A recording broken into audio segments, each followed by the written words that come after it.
Hey everyone, Carrie Beck here with Homeschool Coffee Break, where we help you stop the overwhelm so you could take a coffee break. We are talking about leadership. I'm always sort of talking about leadership education, but one of the things that I have noticed about homeschoolers and really just kids in general that are getting an education is they don't really enjoy it. Actually, they really don't enjoy it. And I think because we are using some of the wrong tools, what are the right tools? What are the wrong tools to be using? We're going to talk a little bit about that so that as your kids grow up, they are getting an education, not just an education to be productive, not just an education to get a job, an education that will truly change who they are. So before we dive into our topic today, from textbooks to lifelong learning or real learning, how do you cultivate curiosity and lifelong learning? We're going to be talking about that today. Would you please take just a second, subscribe to wherever you're listening to this, and if you would do me a big favor, just share this podcast episode with one person, one mom that might be able to use the information you're going to hear today.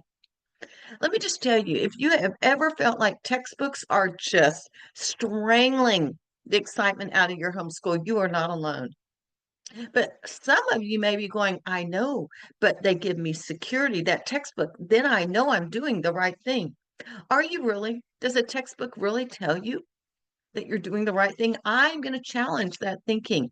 So let's talk about this and how real learning starts when we step off that conveyor belt of traditional education, when we quit using the textbook that everyone in this conveyor belt station, same textbook, same activities till they finish.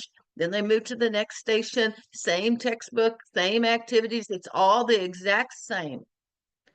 And that is not really education. You're just going down and checking off the boxes. Now, I will tell you, I have a free resource to help you get off that conveyor belt. Stick around to the end, and I will give you a little bit more information about that. What we need to do is instead of a textbook that gives you false security, we need to find ways to develop curiosity and inspire our kids to enjoy learning. We do need to get away, I think, from the public education. Horace Mann helped model the U.S. education system, modeled it after Prussia, which Charlotte Mason was totally appalled at that system.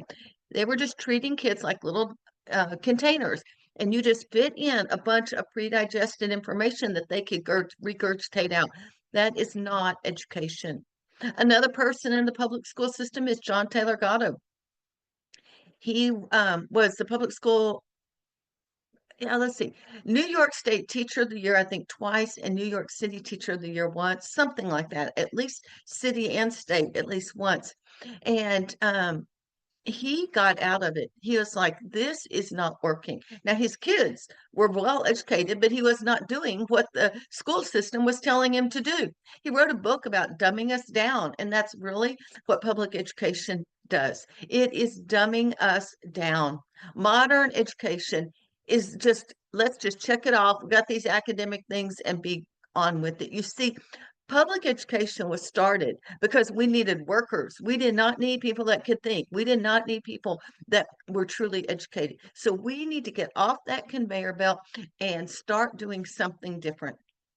Don't worry about just being productivity oriented. That's what John Taylor Gatto was all about. Schools are intended to produce through a bunch of formulas and formulas that we can predict and we can control. And that is not education. So let's talk about what is real learning. What does it look like? I think it really taps into your children, your family's curiosity.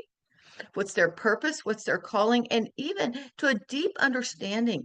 When they are curious about something, they're going to learn it a lot better than to just memorize a bunch of facts for a test. You know, Thomas Jefferson, back in the day, the colonial day, he did not sit through a bunch of textbooks or standardized lessons. He was reading classic books.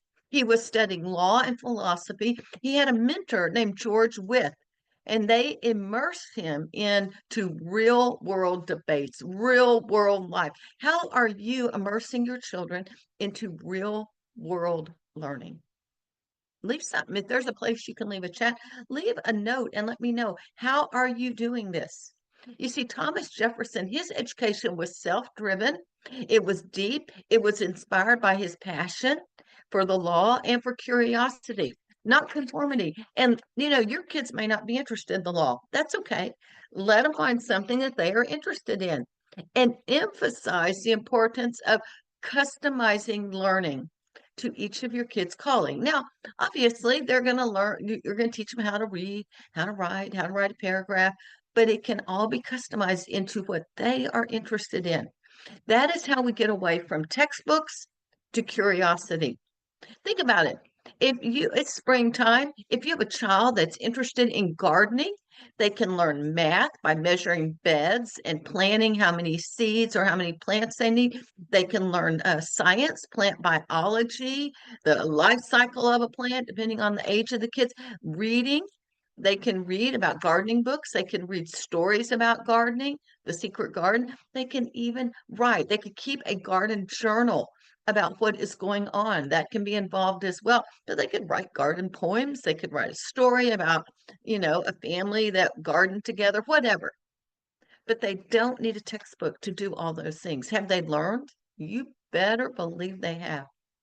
Think about it. If we have two homeschoolers and one of them checks all the textbook boxes, but forgets 90% of it a week or two later. Or we have another homeschooler who is driven by their curiosity, the things they are interested in. They're interested in it, they're going to remember, and they will develop a love of learning. I think about my granddaughters. They went through a year or so. They were so into dolphins. I think it was a dolphin. They got, I don't know. There was a dolphin, lost a tail or a fin or something. They had to put it back. And she could tell me everything about dolphins and tails and fins and the way they swim and everything. Why? She was interested. She read books about it. She watched videos to see what was going on. This dolphin has a name. I don't remember the name. Anyway, you can do so much more. And your kids, if you're worried, well, I need them to write. She could have written the whole story of what happened to this dolphin when, I don't know, the U.S. Marine Corps or someone found this dolphin and moved on. What do you want for your kids? Do you want them to just take a test, check off the boxes, and then forget it, or to truly learn things that they will absorb themselves? How can you integrate your child's interest, your family's interest into homeschooling without worrying? Because I know some of y'all are like, are they going to know enough? Are they going to be ready for adulthood? I believe anytime you are pushing or not pushing, encouraging your children into real life learning, that is so much better. That is a true education. Now, I do want to just take a step back. Textbooks are not evil. Let me say that again. Textbooks are not evil. If you're back to me, they should be used as tools, not taskmasters. Too often, when we look at curriculum and we see all the textbooks, they are a taskmaster. They are adding stress and burden and overwhelm. And this podcast is all about stop the overwhelm. Well, here's a real easy way. Quit doing the textbooks for a while.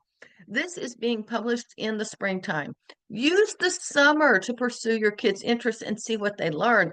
That may inspire you, homeschool mom, to keep going when it comes to September, when it comes to back to school time, to just not go back to those textbooks. So, practical steps. How can we cultivate curiosity? I think one thing is boredom, not filling days with busy activities. I mean, I see so many families, they're just busy, busy, busy. They got an activity on every afternoon or in the evening or on the weekend.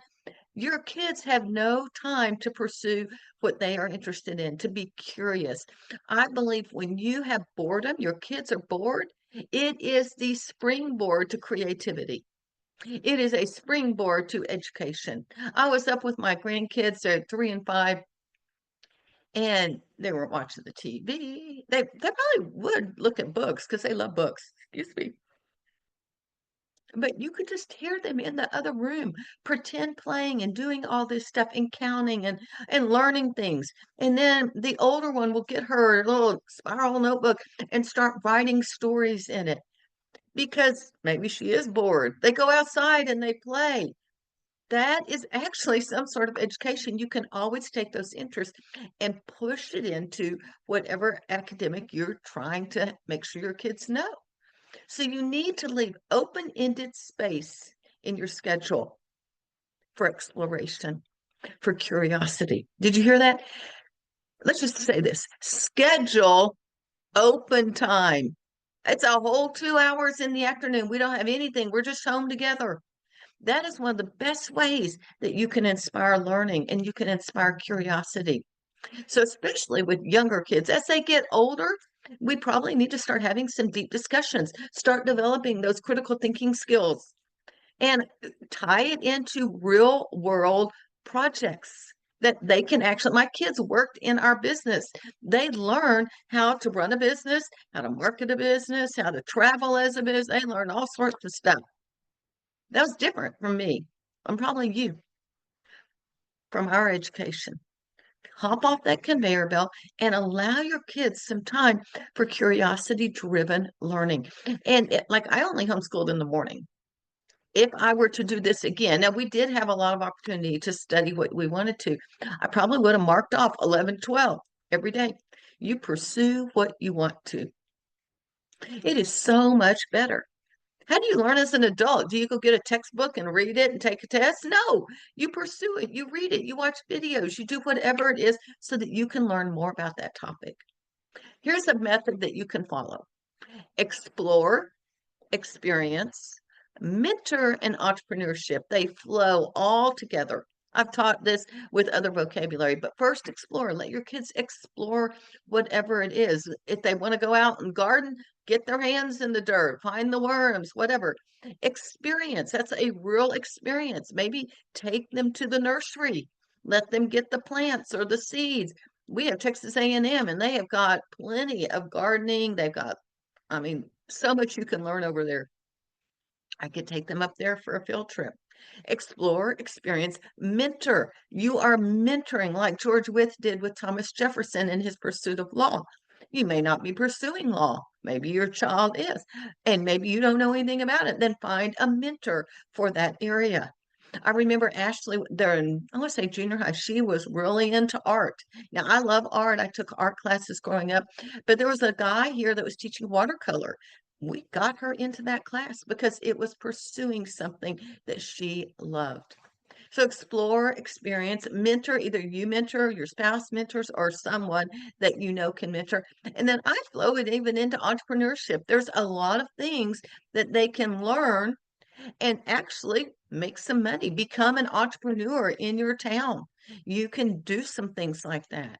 So, and then finally, so first open-ended space, two, deep discussions, three, go through our 4 steps: explore, experience, mentor, and entrepreneurship. And then 4, pray. You probably would have guessed I said it. Pray over your homeschool every single day. Lord, what does this child need right now today? What does that child need right now today? I did not, I mean, I prayed for my family. I did not do that as consistently as I wished I had. I probably have been more consistent with my grandkids than I have my kids. And I understand you're in the thick of things, but I wish I had spent more time praying over them.